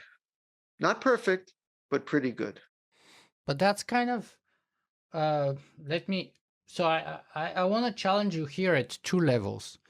So let me step back first. You're giving us kind of the better angels of our nature argument that we're not too bad overall, and we've made some progress, and we have improved historically speaking and all that stuff. And that may be true, debatable, but let's say we accept it to be kind of true for the human race, because it's a very anthropomorphic, human-centric argument, humanistic argument. On the other hand, Jundo, we kill 74 billion animals on our planet annually, and something like 1.2 or even 1.3 trillion aquatic organisms. We kill hundreds of millions of sharks. We kill dolphins in Japan, especially, the cove. like all kinds of sea organism, fish, you name it, we kill them by the trillions every year. So Hmm. from that point of view, and correct me if I'm wrong, I'm not the Buddhist, but if we're talking Buddhism, in my opinion, and I'm gonna go, you went on a limb there with your claim, and we're going to go back to it, but let me go out on a limb too and say that, in my opinion, Buddhism is kind of like utilitarianism. It maximizes for the minimum amount of total suffering. So the Buddhist optimum equilibrium would be achieved where global suffering is diminished, or it's at the Yes. minimum lowest possible value. Yes. Well, if you're just talking about humans, you're giving the argument, for the better angels of our nature, that book, which lays out that argument. Fine. Maybe that's true. We can debate it, but let's accept it is true. But when you bring it to the greater circle of beings on our planet, not just humanity, but all the beings, you can make a very good argument that there is an animal Auschwitz out there and an Well, animal maybe genocide, and we are exterminating them so badly that there is such a great amount of suffering yes. on the whole that there's never been such amount of suffering before, and we are the cause for that suffering. Agreed. And maybe we can do something about this. Now, I mentioned to you before we had this talk, because I know that you became, are you vegan or vegetarian? I'm vegan. Yeah, I've been vegan now Yeah. for 6 years. Yes. So I mentioned to you that people think that all Buddhists are vegetarian, and it's actually not true. The Chinese are very strict, but actually the Indians and the Thai and the Tibetans and the Japanese are not strict vegetarians as people think. There's usually the idea that you should keep moderation in your meat consumption, but the idea is that whatever someone gives you and puts in your bowl, that's what you eat. But I happen to agree with you, and I'm one of your guests who's going to come on and say, I happen to agree with you, but I should do better myself. Because I am not, and I should be. And I know you always you jump on folks for saying that sometimes, and I admit it is my person. I told you I wasn't perfect. This is definitely something I could do better on. But I think we can, because remember I said the problem was our excess consumption. First off, we can moderate our desires in many ways, I believe. And I believe the only answer for this will be some kind of artificial protein substitutes in the future that will take the place, and you will have a win-win situation in which technology will eliminate our need for animals, the animals will do better, our desire to kill them will be, our reasons to kill them will be removed. This is the only answer. But you see, that's where we disagree here, because, and what strikes me is that actually I should be giving the technological solutionism pathway, and instead a Zen master is doing it, and I'm going against it. So I would say, and that's true. So you're proposing a techno solutionism, both with respect to violence and to meat consumption, and my answer to this is threefold. First, it strikes me as an excuse to wait for a solution to come from the outside rather than the inside. So let's wait for someone to invent, artificial meat, and let's wait for it to be cheap enough and easily accessible enough, and then we'll all stop eating meat, actually. So we'll diminish suffering that way. But in the meantime, while that is being worked on, I'm going to eat meat in moderation. And I think that's honestly that's a sorry excuse in my book.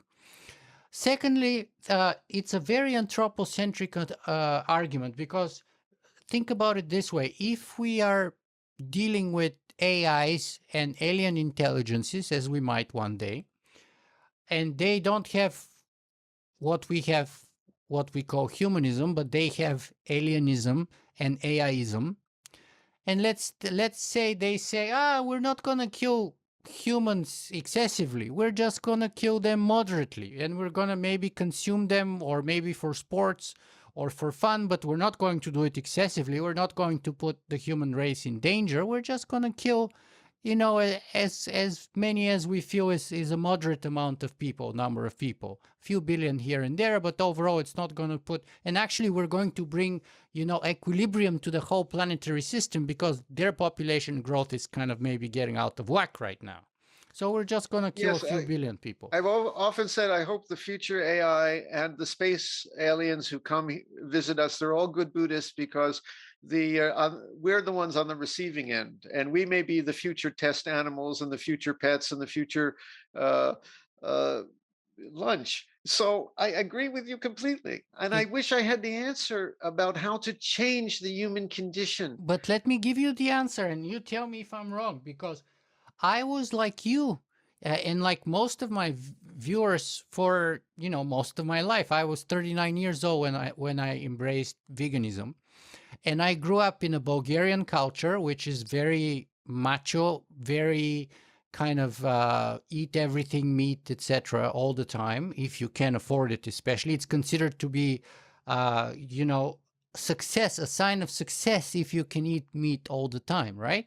Just like in North America. And my wife comes from an Italian family, Italian American especially, and they eat huge amounts of red meat all the time, especially in the summer. But in her dad's house, they barbecue all throughout the winter too.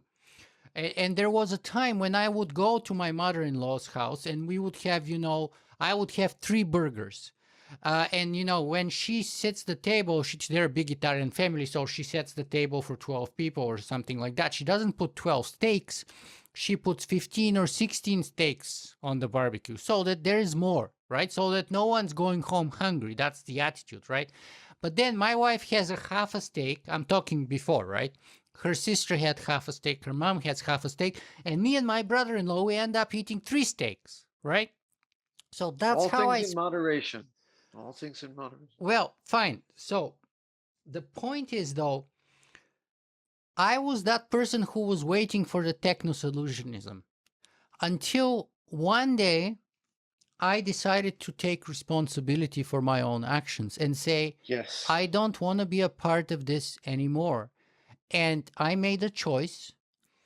And I think it is possible. And here's the other thing. We didn't phase out meat with my wife. We basically had this big Thanksgiving dinner and in her mom's house. And traditionally, everyone after the Thanksgiving dinner is totally comatose.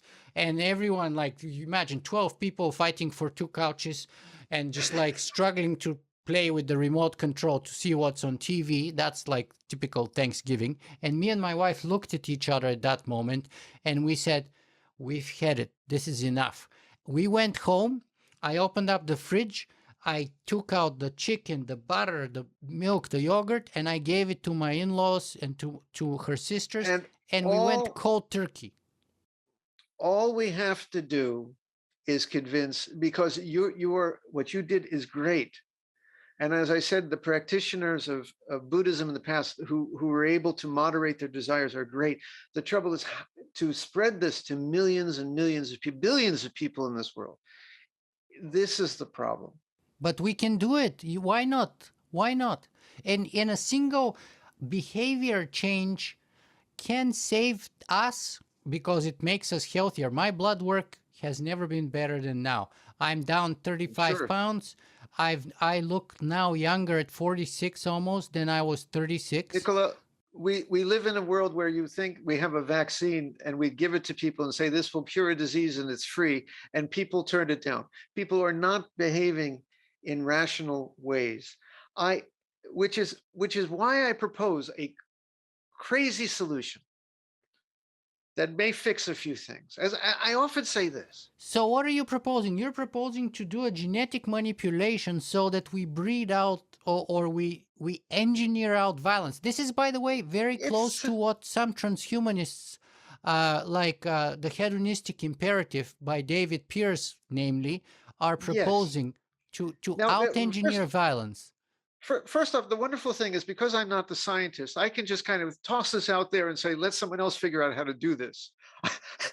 Which is, so I leave it to some of your listeners and guests to actually figure out how to do these amazing things I'm proposing. Yeah, But transhumanist philosopher David Pearce has the whole idea and has been having it. And he's, by the way, vegan, but he has had that same idea that you're having. yes, And it's but called the hedonistic imperative. And that's the way to, he wants to remove violence from the whole ecosystem, not just humanity. no, we don't have to remove all violence.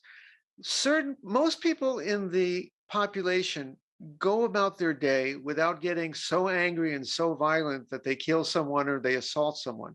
If we could just moderate the tendency in the human being to excessive violence, so you could walk down the street at night and my kids could play outside and not have to worry.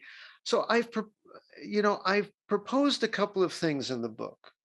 May I drop them here? Sure, you're dropping bombs so far for a Zen Buddhist. Yeah, I drop them out and let your other guests figure out actually how to do these things. This is my luxury here about being a liberal arts major who just tosses these ideas out and then walks out the door.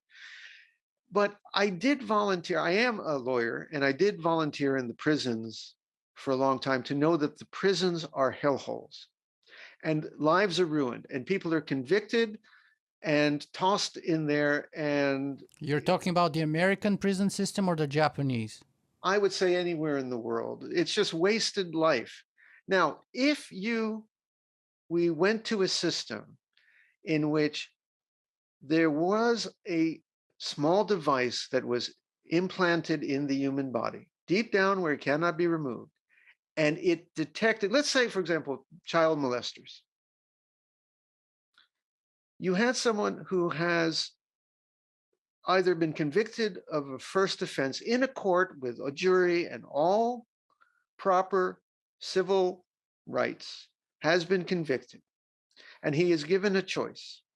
Either you go to prison or we will implant this device in you, and when this device detects sexual arousal, it will remove the desire from you. Or if you are someone prone to excessive violence that you cannot control, when it detects hormonal release or certain signs in the brain waves or other physiological indicators that you are becoming irate and violently angry, it will do something, release a tranquilizer, send a ameliorating signal to the brain Happiness to hormone reduce or the violence. something. The people would not do violence. They would not harm the children. Now we have, certain primitive substitutes they call chemical castration. They're horrible now. Yeah, and that's what you're reminding me to. And Alan Turing, and the problem is who chooses who. This has been tried before. So Alan Turing, one of the greatest geniuses of the 20th century, the man that was criminal. who supposedly didn't win the war, but who cut the war duration by some estimates by 3 years. He was chemically castrated and that brought was to 70 years depression. ago, and it was very primitive. I'm talking about some of the brilliant minds who listen to your show can free these people from prison because they will not commit the crime anymore. There would not be recidivism. They will live basically the ability to have functioning lives without laying a hand on children, without having the desire to lay a hand on a child, without becoming so irate that they would do violence and anger. And if you could do that, they could be functioning members of society.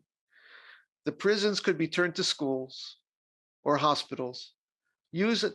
And we would not have to lock these people away and throw the key. Maybe they could be out in the world actually earning money and compensating for any damage they've done. I think our future penal system has to go in that direction because the prisons, this is inhumane. I agree it is inhumane, but here's the problem. It's like saying, I grew up in communism, and it's like, okay, in theory, communism is a great idea, but in practice, it's horrendous. It's a crime against humanity. Yes. The way the idea, the Platonic ideal is okay, but the reality of it is a mere pale reflection on the wall of illusions, and it becomes a nightmare at some point. And I think what you're suggesting is honestly the same to me. prisons and psychiatric hospitals, and they take political prisoners, they put them in a psychiatric hospitals. You must have trial with all civil rights and due process, just like we do now. You do not use these for political reasons. Now, there are people who are going to want to do that, but for the same reason we don't put political people we disagree with in prison in a democracy. We have trial and a conviction with evidence, and you must have proof. And it would be the same. It is an alternative by choice to prison. It is not forced on anyone. I want to underline that. We do not force this on anyone. It is an alternative. They can go to prison if they wish. Go ahead.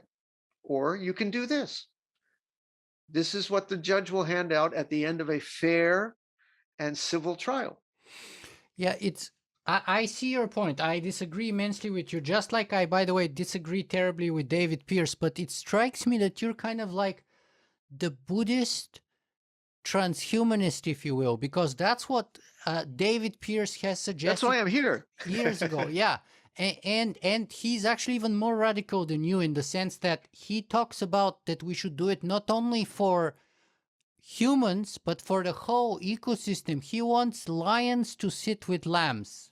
Now, I have another proposal about, I told you that one of your brilliant listeners has to come up with ways to find, I know you don't believe that there's a single good gene, and I don't believe that either, but there may be ways that to remove the tendency to people to be prone to extreme violence, for example, and to be more content and to be more generous. I've often said if we could mix the sexual urge with the urge to charity, men would go into hotel rooms late at night, put on the pay-per-view, and instead of watching porno, they'd see kittens rescued from trees. You'd get your jollies by watching acts of charity. People would go on Tinder not to have a hookup, but to find a chance to build a Habitat for Humanity houses because they would get such arousal. So if we can find a way to make the human body desire to do good in the same way it desires, let's say, but isn't that the point of education? Like the whole point of education in general, and especially Zen Buddhist education in particular, is supposed to do that, to teach us moderation, to teach us compassion, to teach us... And it's kind of failed. Why? You said overall we're not doing so bad. I don't think we're doing so bad, but if we're going to save this world, we've got to do a lot better, which means that all the preachers and all the pundits and all the Zen teachers and all the philosophers, we're not getting through. There is one chance, I think. Buddhism has always gotten people to be more peaceful and more content by offering them substitute pleasures of bliss. When you meditate, for example, if instead of desiring in excess and instead of wishing to do violence, you learn a certain other bliss of the heart. If we could make these, these changes to people because voluntary, they would not choose them. They don't want the vaccine. So why are they going to choose to get their genes altered? But if it was in a way where people realize, oh, when you do this, you feel good. It makes you feel healthier and better. You're going to live longer. You're going to be more content. People might do it for the same reason right now they take opioids and drink and have and wild sex because it makes them feel good. And they eat too much ice cream because it makes them feel good. Well, give them something that makes them feel good that also makes them better. And I think people will voluntarily choose this. We cannot force this on people. Please don't misunderstand me. I'm not talking about forcibly having people go in to have their genes altered. But if we do invent medical treatments in the future that leave people feeling better and being better, being healthy and feeling healthy, they will voluntarily choose it because it makes them feel good. So that's my simple idea. Sure, it's simple, and I actually, yeah, it's scary for me, to be honest with you, because I find it dangerous. But I respect that many people have similar ideas, especially in the transhumanist community, because there's again the hedonistic imperative by David Pearce. There's also the idea. Anders Sandberg has talked about love drugs, which is uh, old school love potions now are kind of like love smart drugs, if you will. And there's always, especially in the 20th century North America, people have always been searching for the shortcut to Zen enlightenment, whether with the help of LSD, or whether with the help of any other sort of hallucinogenic drugs, ayahuasca, you name it. People have always looked for the shortcut. But I have always thought, and this is so this is blowing my mind. So I am more conservative than you, and you're more technologically pro technology than me. That's amazing to me right now. So I personally have always believed that the shortcut takes double the time, and it's usually not worth it, because as a classical Zen guy might say, it's in the journey, it's not in the destination. But you, it seems, would say, take the pill to enlightenment if you Well, have that pill. one thing is, I don't think it's just one pill and one experience of enlightenment and everyone's going to be perfect.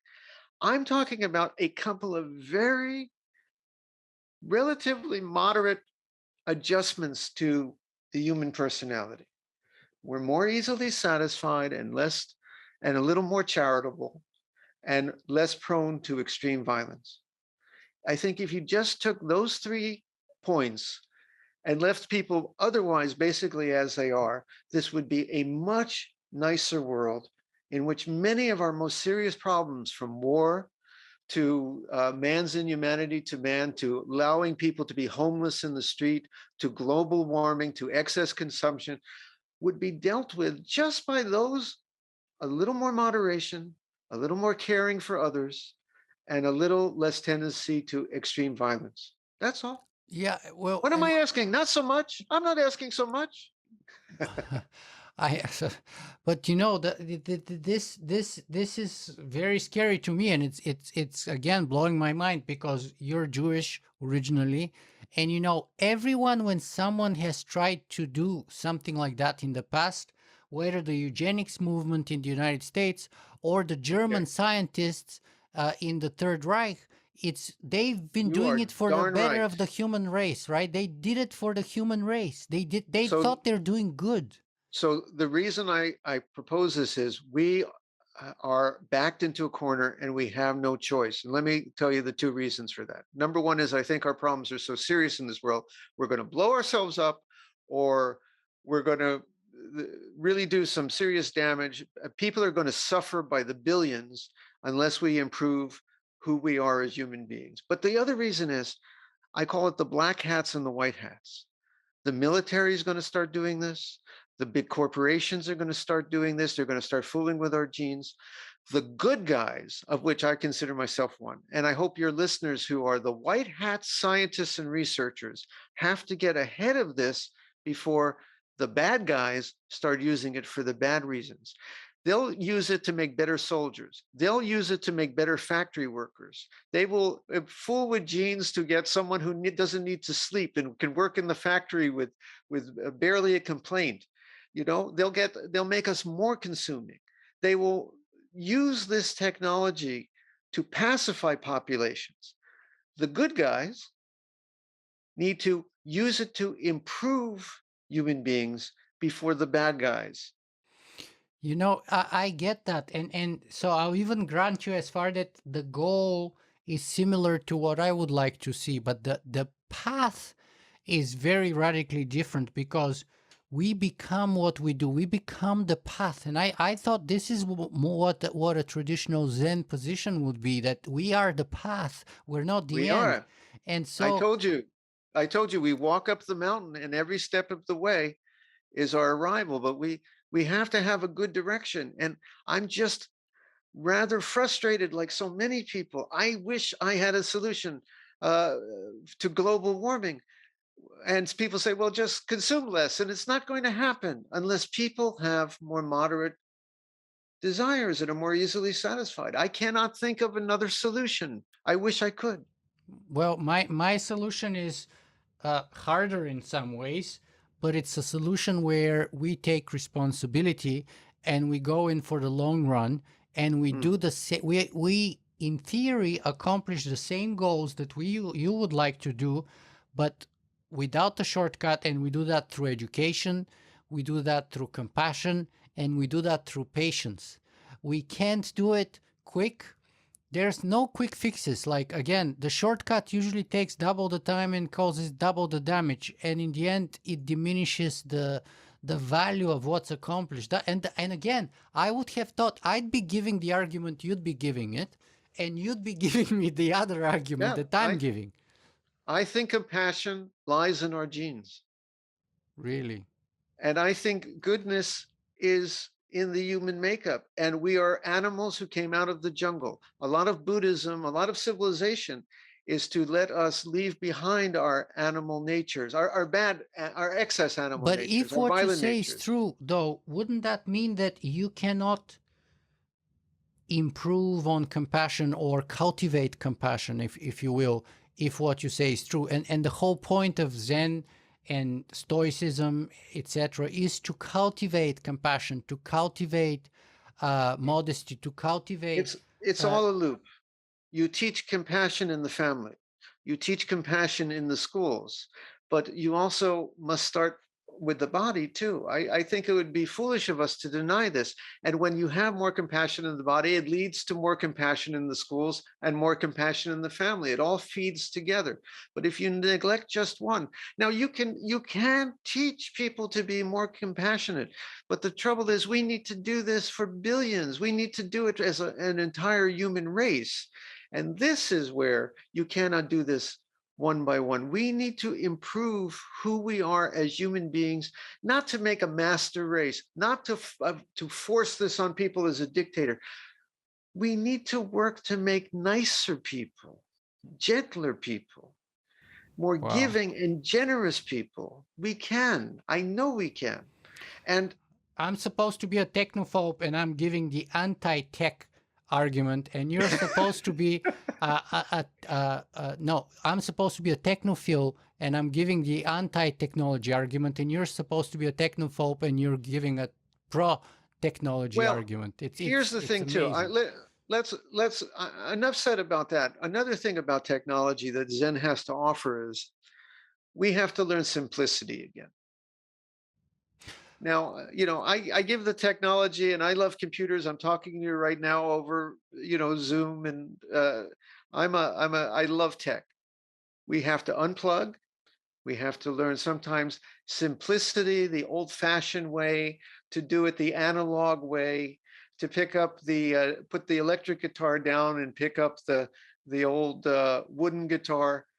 This is what we need to do. We need to learn simplicity and to get away from the keyboards and to get away from the tech.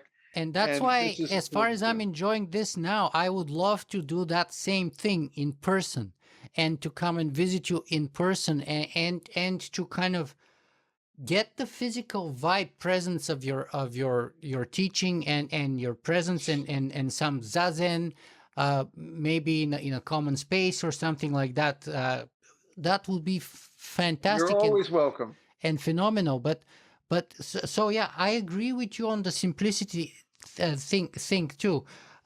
But so I'm trying to here to see if we can differentiate between what is Jundo's idea and what is Zen Buddhism's idea here, because you said this is what Zen can teach us, right? But before that, when we started talking about Zen, you said that if we have a hundred Zen Buddhists, you have 200 flavors of what Zen Buddhism is.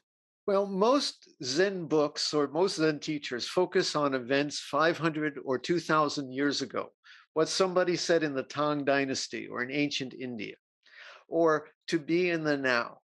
And I thought there were very few books about Zen and Buddhism 500 years from now or 2000 years from now, if we're going to survive. I often say that we got to get a little Buddha in our programming to make sure those computers, are kind to us. And it's not just Buddhism. I think all humanists, many people of religions share the same morality. We want to have a future world of nonviolence. We have to bring not just Buddhist values, but these shared values. But since I'm a Buddhist, I wrote about bringing these Buddhist values into the future of not killing, and it has to be something we learn for tomorrow. So, actually, I'm here with a little bit of an ulterior motive too. As you know, I have a very good publisher who published my last book, very conservative, very prestigious Buddhist publisher. And they wanted, they said, write another book and we'll publish it. And I came to them with this book and they said, oh, no, we didn't want science fiction. I said, no, this is not science fiction. It's futurism. Yeah. You know how this gets all mixed up. Yeah. It's about the future. We want the past. Give us 1,000 years ago and what the great Japanese said. No, I want to write about the robots. And I want to write about when we go to see the space aliens, how do we encounter them? Do we just bring our craziness from Earth to other planets? No, we don't want to hear about that. We want to be in the now, write about that. So my publisher rejected my book because it's too futuristic. You know how this is. Nobody understands this futurism thing. So if any of your listeners are out there, you don't got any connections of book agents or something, I got a manuscript here. My publisher says it's too futuristic. That's Right. one of the reasons I'm here. Very well. That's fair enough too. But let's so you're giving us this kind of pro-future, pro-technology take on Zen Buddhism, which is fair enough. And In again, as I said, moderation. yes, Technology in moderation. in moderation, but embracing very much technology. Embracing very much, using it for good causes, Yeah. using it in a fair way, respecting people's civil rights, not forcing anything on anybody, using it for good causes, not to make militarism, not to make better factories, but to make better people. Yes, we can embrace technology. Why not? Why do we only have to be about incense and candles? Why can't we be about robots and the future? Sure. That's amazing. Okay, and then where does so that's kind of with respect to the human race, but the technological singularity is very much about AI. Right. So what does Zen Buddhism in general, or Jundo and his book in particular, teach us or tell us about our relationship to artificial intelligence, perhaps, or the technological singularity, even as a general idea and as a concept? Like, how do we deal with it? Okay, a couple interesting ideas on that. One of the things is, you often ask the question, what do you think our chance of surviving is, the singularity?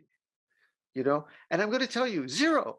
I'm not going to be here even if with your life extension people. If I make it to 140, I'm not going to make it to 141. You and I personally have no stake in this. We're not going to be here. And something else or somebody else is going to come. Will it be human beings? I really don't care. Because they're going to be maybe as much us as we are Cro-Magnon man. I just want, hopefully, something good to come, especially for the next few generations, because I have kids and maybe my grandkids, I can imagine. I hope the world is still here and not suffering too much with war and global warming. But if you go 1,000 years in the future, I really have no stake in it, except I feel compassion for whoever or whatever is alive then. I would like them to have a good world. So if it's AI or if it's biological or some combination, I just hope it's a good thing. I'm not too worried. But can I give you one unique, maybe Buddhist take that might help some of your people Sure. researching artificial intelligence, that they may be barking up the wrong tree? Sure, please. This is, again, where the non-scientist liberal arts major gets to toss out an idea and then head for the door. So many Asian beliefs would say that the brain is not the cause of consciousness. What the brain does is it's isolating something that already exists. So, for example, you know that the brain is now, you're taking in all kinds of data through the senses. And what the brain does is actually eliminates most of it and just Yeah. pays attention to a few things. Yeah. It's the great, not, it's the great eliminator. It's a filter. It's a great filter. Many Eastern beliefs, as you already know, might say that what the brain is actually doing is creating a sense of a self in something that is already present. So all you have to do, in a sense, is design a brain that, from its complexity, will realize this illusion of separation, and you have a consciousness because there's already the foundation there. Now, what is it? What am I talking about as this consciousness that already exists? Frankly, I have no idea. It's maybe it's as undiscovered as electricity was 10,000 years ago. It's something that's present, but I have no scientific proof from this. But I would say the hard problem may not be how can we be conscious coming, from matter, but it may be that somehow the consciousness and the matter are already two sides of the same coin, and all the brain is doing is creating the illusion of being separate. So, for example, it is possible that what Socrates is experiencing as Socrates and his self-subjective awareness, and what Jundo is experiencing right now is Jundo, and your listener is your listener is actually one and the same experience broken into three pieces. Now, does that make any sense? Not my job, man. I leave that. I think just toss that out there. the last part of it made sense to me, that there is three experiences of the same happening. So we're Yes. having a conversation here. That's the happening. There's my experience of the conversation. There's your experience of the conversation, and there's the experience out there of others of our conversation. Hopefully, But it's our actually audience. But it's the actually same one thing. experience. It's one experience taking place in three places, Yeah. kind of isolated from each other, but it's one experience broken Sure. into three pieces. So Something like that. that makes sense. Yeah. The other part is harder. The other part that you talked about, that consciousness and stuff like that, that's harder. And I'm trying to see what's the bottom line effect here about how we should prepare for or not prepare for and treat AIs. Because again, if you have a bunch of smart people like Elon Musk, Dr. Stephen Hawking, Bill Gates, Steve Wozniak, and many others have gone on the record to say that the birth of artificial intelligence may be the end of humanity. So I wonder where does Jundo or Buddhism fit within that kind of, should we be worried about that? And it First seems off, to me that you're not really worried as long as there's some kind of continuation, which is what I kind of had the attitude many years ago. You don't seem to be worried about AI as long as there is some kind of continuation. First off, I think that consciousness naturally will arise from some kind of complexity. Like you can see ants are a little conscious, and then you can see maybe birds or somehow more conscious. If they design certain systems that have a certain amount of complexity, this self-reflective awareness, I think, will naturally arise.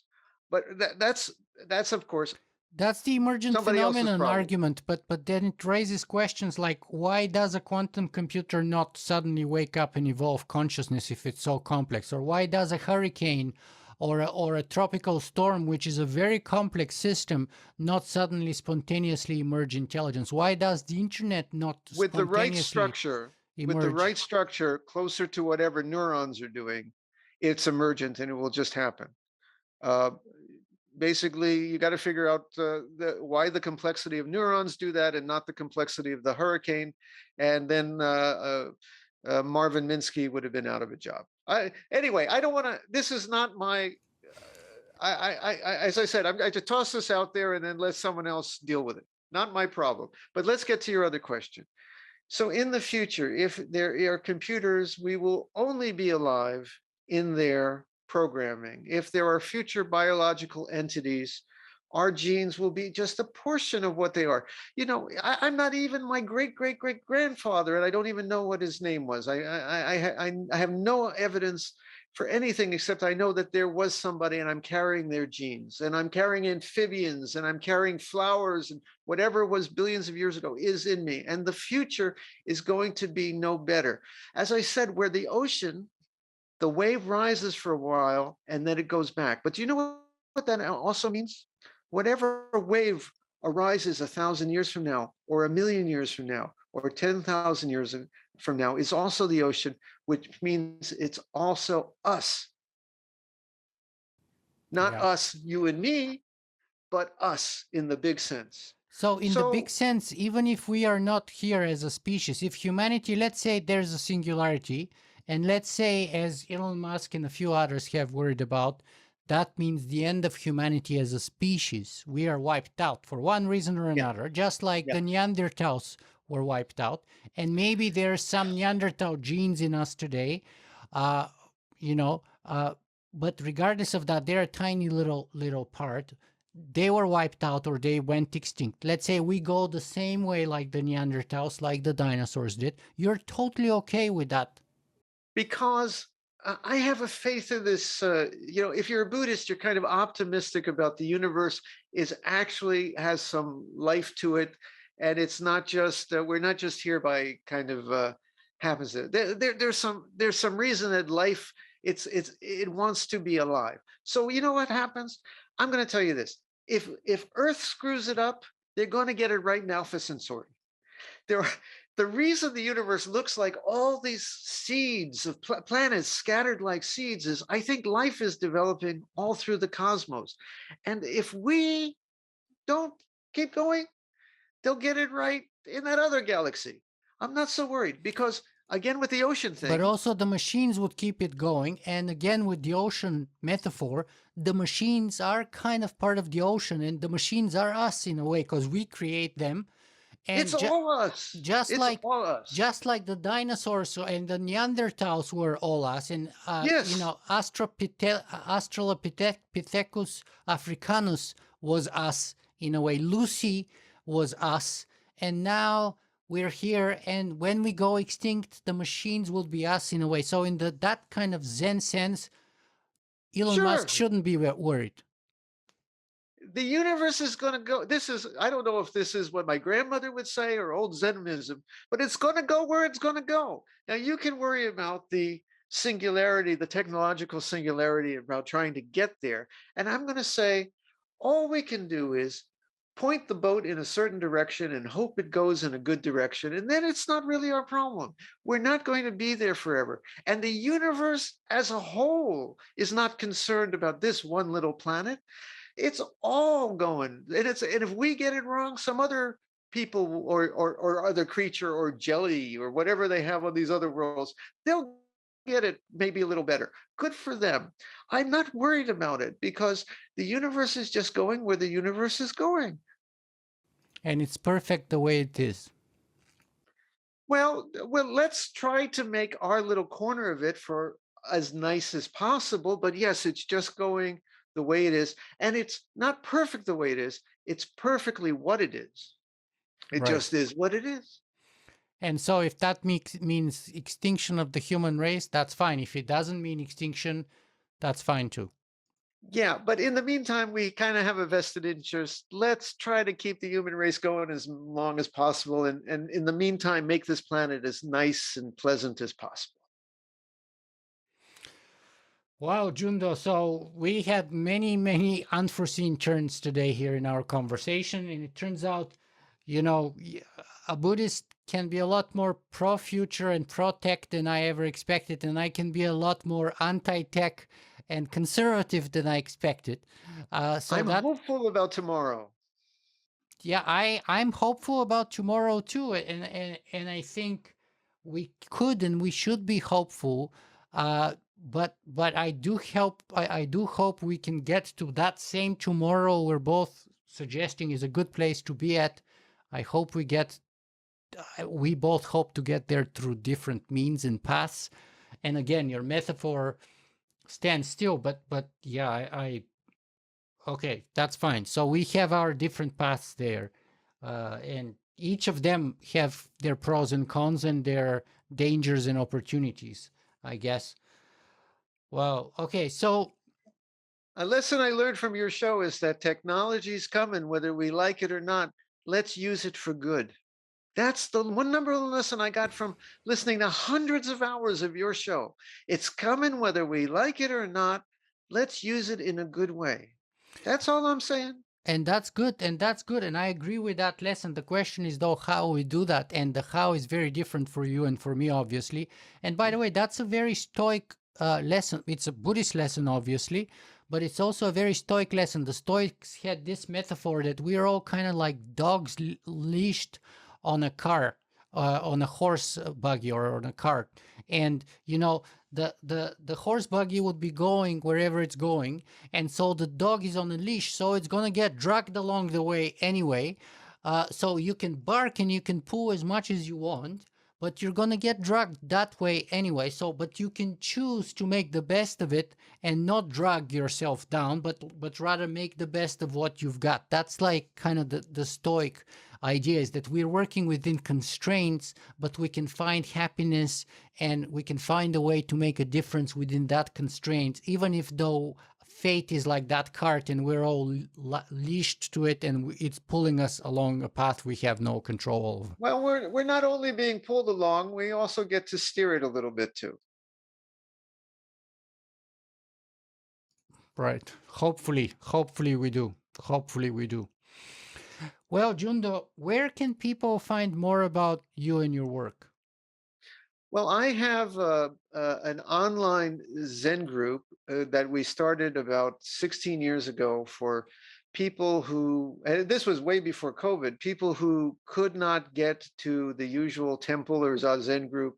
So they started sitting online. We have disabled individuals, people living everywhere from, I have a social worker in Africa who's in the village and he sits with us. And then he goes and deals with people in their malaria work in Africa. And all these people come together online to sit and learn a little about Zen and Buddhism. And it's called treeleaf.org. O-R-G. Tree Leaf is one word. And that is the group that I basically organized and where we sit Zazen. And you also have the everything dash of dash Zen. Zen of Everything Oh, sorry. Podcast. Zen dash Yes. of dash everything.com. I think it is Zen of Everything Podcast. Yes. Yes. We have that too. Yeah, I And think it's fun. I think the podcast is fun. I've listened to probably now half the episodes. Like you have, I think about 67 episodes. I probably listened to 30 episodes in the last 2 or 3 days. yes, as you So, probably gathered, I'm a Zen guy who occasionally is not hesitant to say a couple of controversial things and to offer an opinion. no, yeah, and I mean the Zen people have always been kind of like the jazz musicians of Buddhism in a way, right? So if we take classical Buddhism as classical music, then Zen, and especially maybe Soto Zen would be like the jazz musicians are to classical music. They're kind of like out there pushing, claiming, making a ruckus, as Seth Godin would say, making a ruckus one way or another, playing a joke on the joke of life and on the joke of the universe, and pushing and challenging and stuff. So I think you've managed to do that today. Well, I if one of my last book was actually Zen Master's Dance was actually about how the universe is like a big jazz set, and we just have to learn to hear the music and realize we are the music. Wow, that's amazing. So Jundo, what's the parting message that you'd like us to send us with? We have to keep working to have our dreams and our goals and to make this world better. And we're going to have technology, and all I want is that it's used in a humane and good way that respects people's rights and makes people more gentle and moderate. We can work for this wonderful, great world that you're always talking about here, but also realize right now there's nothing to achieve and nothing necessary more to add. Learn to rest completely in this moment and feel the wholeness of it, and the fact that you don't always need to get to the next place. You can be just right here. As you're walking up the mountain, be content in the arrival of every step by step on the way. That's it. Roshi Jundo Cohen, thank you so much for being with us today. Thank you, Nicola. It was such an honor.